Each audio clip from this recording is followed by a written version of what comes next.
How to fix error WS-37398-0 on PlayStation 4. 1. Check PlayStation network status. Hint, you may try playing the affected game on other supported platform. 2.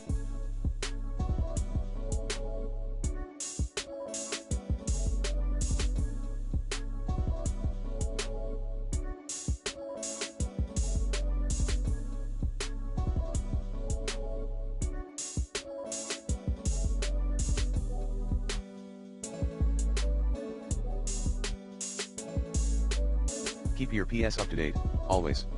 3.